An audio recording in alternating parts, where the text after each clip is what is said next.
Hi Faisal, welcome to the Kashmir Walla. My first question would be that you have said that it is social service to serve the people that you filed a resignation and now you are entering into the mainstream politics.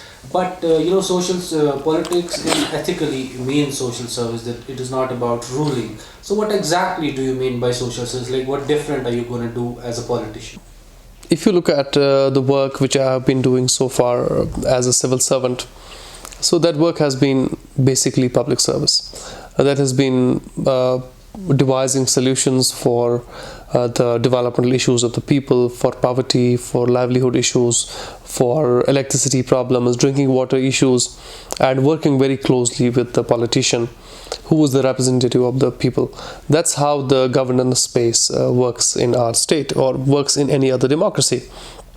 So what I'm here trying to do is that I'm saying that the kind of politics that which we are having in our state at the moment, we are in a conflict situation, and that politics is not a normal politics. It's happening in an extraordinary situation.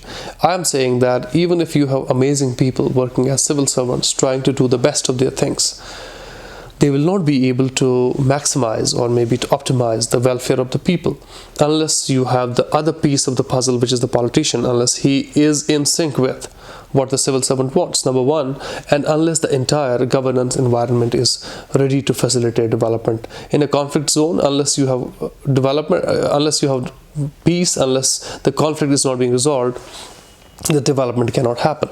So that's basically the debate which I'm kind of trying to set.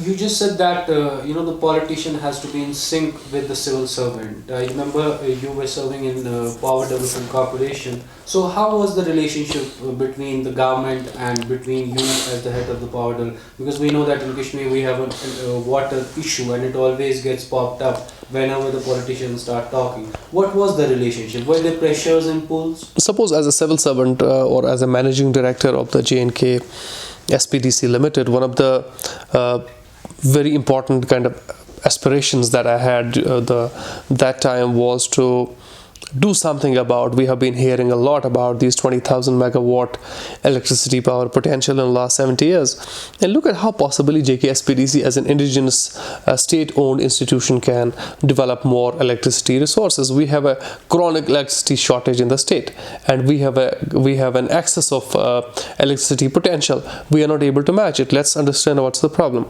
So during my around 2 years in JKSPDC, what I realized is that this state institution has an amazing potential. There's no problem of capital from the market. There's no problem of human resources.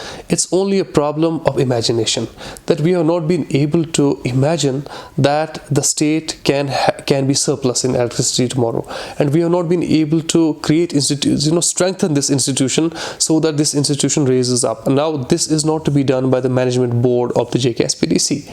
The entire government has to agree that JKSPDC is a very important institution, and we can actually do big things and make our economy self-reliant if we invest more in the power sector.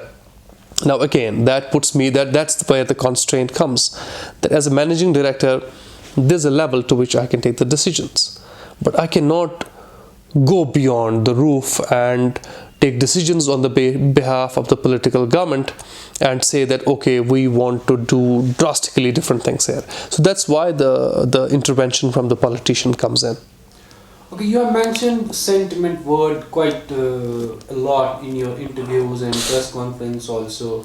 Like a lot of politicians come from the sentiment and they join the mainstream. Like we have a big example of Sajad Loan in 2008. He was defending the state, he was on the other side of the fence, and then eventually he joined the mainstream, and today in the last election he was an close aide of the BJP government. Like, don't you think that as one person in the parliament out of more than 500 parliamentarians, you will just get absorbed into the same system? How will your approach be different to deal with that?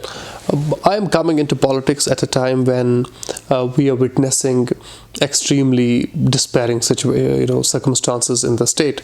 So my point here is that what do we do if suppose I also keep quiet and I don't do anything about it, and then also start telling people, oh come on, nothing is going to happen here, let's stop thinking about it and let the existing institutions carry on the way they are being carried on, and let existing people keep talking the way they are talking, then no solutions will come out. At least I have made a small attempt, and I think this attempt should be respected.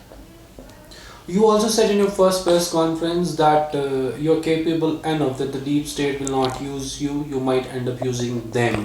What exactly did you mean by that? Yeah, so deep state is basically who is deep state. So I think I have been part of the deep state earlier, being somebody who has been a member of the elite civil services in India. I have been privy to the decision making at the top, and I understand how the situations work. So I think with that kind of hindsight to my benefit and that kind of exposure to me, I think I understand who are the right people we can talk to and who are the people we should not talk to. So what will be your sentiment during for example, tomorrow you join and you're fighting an election. What will be your sentiment? What will your manifesto look like when you go to people? My manifesto looks like that when I go to people, I tell them that one, I am here to represent you. And that representation is a two-pronged representation. One is that I am going to represent your sentiment. Although it's not fundamentally my responsibility to represent that sentiment, because the custodians of your sentiment is somebody else. But as somebody who's responsible to you, I know that this fundamental truth about Kashmir needs to be told if we want to have any solutions around us. Number one. Number second, I'm also telling that I'm not only going to talk about the future, but I'm also going to take care of the immediate concerns of the existence, immediate concerns of living, which is like the developmental issues. I'll also be taking care of that. Fundamentally, my training is in governance issues. Maybe I'm more suited to do that, but this is a responsibility which I will not be shying away from. So your sentiment would be governance. Sentiment is sentiment. Governance cannot be replacement to the sentiment. People are not dying because you are not giving roads to them. People are dying for the sentiment. Now what that sentiment is, that is a different debate. But we have a history. You and I both know that we have a history that NC, when in government, tried to pass the resolution of autonomy. PDP tried for self-rule. Sajad tried for achievable nation, and nothing of that was taken seriously by New Delhi. How would you? We have a history, but we have a future as well. How can we possibly deny or maybe stop working towards a future because we have a history? So history, I think we need to move beyond the baggage of the history and start looking afresh. People are dying. I mean, come on, don't we do something about it? Why should we just keep quiet and keep on crying over that something has not worked in the past and nothing will work in the future as well? It's not about me. I may not tomorrow go into electoral politics. I may not tomorrow fight for anything. But somebody has to come over and think that come on, what are the solutions going to be like? We cannot get stuck in this the way it is. But the critiques are saying, or a lot of people would say, that you're creating a small space into the already space that is there. You also said that I am only the addition to the existing structure. But when that existing structure has not been able to deliver the way people expected or the way they promised it, how exactly do you think an addition to that structure would help? I think I am operating in a very narrow ideological space. That ideological space is a convergence of the sentiment and the electoral politics or the democracy. So far what we have been doing is that we believe that electoral politics is completely antagonistic to the idea of sentiment. We believe that if somebody participates in elections, he's basically betraying the sacrifices of the people. I'm saying that we have been saying this for a long time. This idea has been there, but have we been able to stop elections from happening in the state? Have we been able to stop people from going to the polling booths? Tomorrow I may not actually contest elections, for suppose for a moment, let's believe that, let's presume that. What is going to happen? Do you think people are not going to vote? It's just that, am I creating a new sort of politics at the moment? I'm not. People are still going to vote. Somebody else is going to be elected. I'm just saying that if you have people like me, if you have educated people or people who you like or people who you believe in, if those people come into this narrow ideological space and they do not lie about the sentiment and they start working towards the resolution while at the same time taking care of your day-to-day requirements of life, I think somewhere that is also I won't say final solutions or maybe great solutions can come up, but I think that's a step in the positive direction. But in the last parliamentary elections in Srinagar constituency, there was less than 10% voting percentage, and the elections were held, and there was an MP elected. Tomorrow, if that is the case with you, would you really think that is justified to represent people with less than 10% of the voting? I believe that the legitimacy of the entire democratic exercise gets questioned when there is low voter turnout. And I believe that people who do not believe in elections, they should be given complete freedom to convince others that you don't vote. And people who believe in elections, they should be given complete freedom to tell people that you should vote. This free exchange and free battle of ideas, as has been said earlier also, that battle of ideas finally which is required. If people tomorrow do not vote against me, I think it will definitely be a question on the legitimacy of my representation. I totally agree with that. That's why I'm hoping that if I tomorrow go for electoral politics, I hope that people vote for me. You said that if there's 100% of boycott, then I'll not fight election. But do you really expect that if you fight from North Kashmir or any of the parliamentary constituencies, that there will be rise in voting percentage because there's a new face? I'm saying that if people believe that my not joining the politics means that there will be 100% boycott, I assure you that I have absolutely no reason for going there. But because my experience tells me that people are in any case going to vote, and my going there or not going there would not do much about their choices, I am saying that rather than electing somebody else, why not give a chance to me? Somebody who has placed a certain kind of idea before you, that idea you may like, only then vote for me. You are saying that there are people who don't want to vote, we should give them free space and we should let them do, they don't want to vote, we should let them exercise their right. But we have seen such kind of examples happening, and we have seen during the elections there's a leadership that's put behind house arrest and they're not allowed to rally, or they're not allowed to do the election boycott rallies, which would otherwise democratically be their right perhaps. In a situation, what would you do differently? For example, if tomorrow you're in the position of a power and you're dealing with a situation like that, there's a person who wants to hold a rally in Lal Chowk, what would be your response? You have been in a position. I am a strong proponent that people who want to peacefully express dissent, absolute space should be given to people who want to peacefully express dissent. And people who do not like your idea, I personally, in my own public kind of person that I am, I get a lot of flack, a lot of abuse, a lot of criticism. I don't remember, calling people names or maybe blocking them. Maybe at times earlier I would, but then over a period of time I have evolved. I believe that we need to respect the dissent, respect the opposition and the criticism that you get. Only then I think the democracy makes any sense to us. And you also mentioned about the unabated killings in Kashmir that made you resign. But as I am sure this question have been asked quite again and again, that these killings have been going on for a very long time, and you have personally witnessed it yourself, and it can happen again also. Tomorrow when you are in Parliament, it can happen that time also. What would be response of Shah Faesal as member of the Parliament when there are killings in Kashmir? My responsibility at this moment was to speak about a certain situation, and I was feeling answerable to my conscience that I should speak about it. And I think by resigning this time, I have made a statement. But it's not that everybody should resign, or resignations are the only way of protest or only way of getting attraction or getting ideas or getting attention towards the problem. There are other ways as well. People are working within the system and doing it. People are working by shifting to other things. In politics tomorrow, people resign, people don't resign. So I'm sure every situation will have its own remedies, and tomorrow we don't know how it's going to be like. But as we're talking about future, there can be a point where MP Shah Faesal can have a situation where similar kind of situation where you will see killings happening.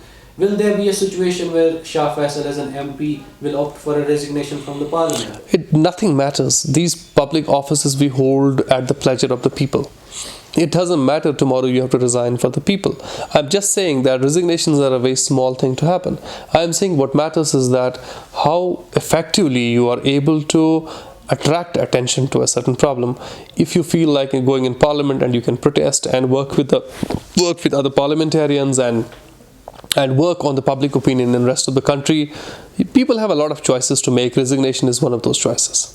Well, as there has been a lot has been reported on, you were likely joining NC and you were fighting elections on behalf of as an NC candidate, but now we are seeing a different version of you. You're talking about Kejriwal, Imran Khan, which is kind of bringing a parallel or an alternative party or a narrative into the whole structure.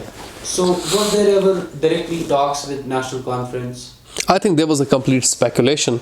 I have seen news items saying that I am joining Congress, I am joining PDP, I am joining People's Conference, I am joining this party, I am making my own party.